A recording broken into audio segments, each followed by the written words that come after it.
Assalamualaikum warahmatullahi wabarakatuh. Perkenalkan, nama saya Hernita dari jurusan Sosiologi 2018, kelas Ganjil, Kampus Indralaya, mata kuliah Perencanaan Sosial.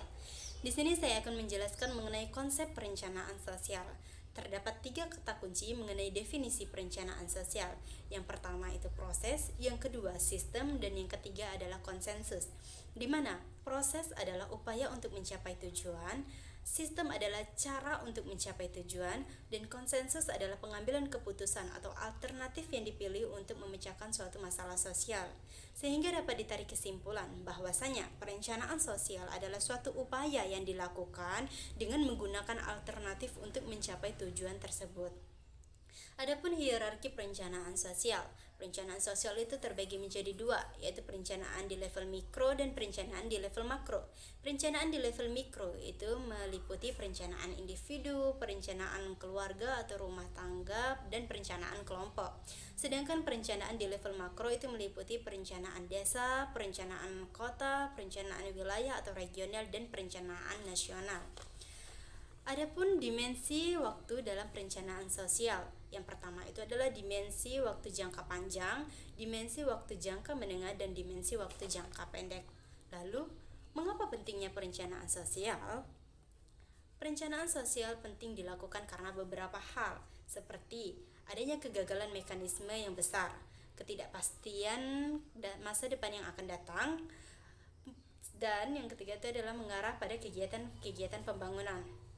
Oleh karena itulah pentingnya melakukan perencanaan sosial yang diikuti oleh adanya stakeholder, di mana stakeholder ini adalah orang-orang yang berperan penting dalam proses perencanaan sosial.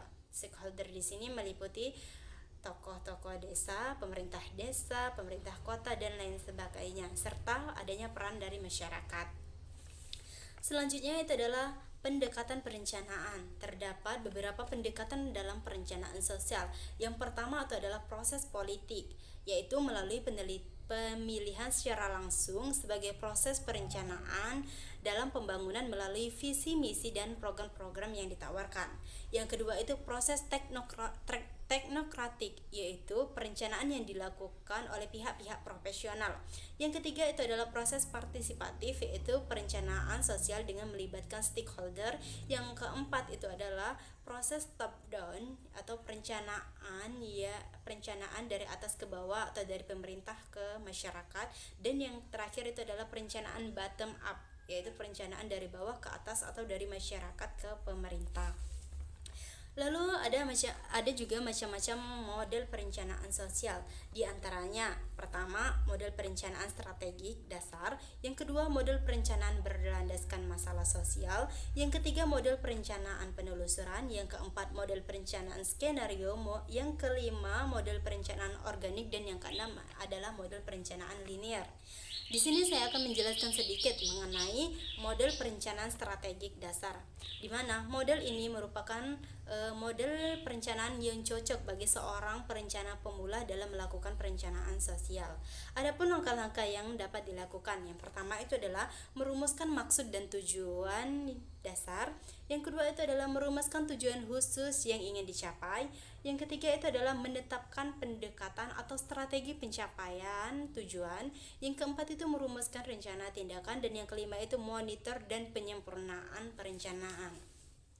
Nah, yang terpenting untuk memperoleh keberhasilan dalam suatu perencanaan sosial dibutuhkannya peran masyarakat secara langsung, yakni dengan menggunakan pendekatan bottom up, yaitu dari bawah ke atas atau dari masyarakat ke pemerintah. Bahwasanya masalah sosial itu cenderung berada dalam masyarakat yang lebih merasakan, sehingga masyarakatlah yang lebih mengetahui solusi apa yang cocok untuk mengatasi masalah sosial tersebut. Bahwasanya masyarakat itu bukanlah manusia yang bodoh, sehingga kita perlu untuk mendengarkan aspirasi dari masyarakat dan melibatkan masyarakat secara langsung dalam proses perencanaan sosial dan pengambilan keputusan tersebut yang diikuti oleh stakeholder lainnya. Dengan demikian, dengan menggunakan metode bottom up ini, maka dapat dipastikan proses perencanaan sosial itu dapat berjalan dengan baik dan dapat memperoleh keberhasilan yang besar. Bahwasanya Suatu program yang baik adalah program yang terencana. Terima kasih. Wassalamualaikum warahmatullahi wabarakatuh.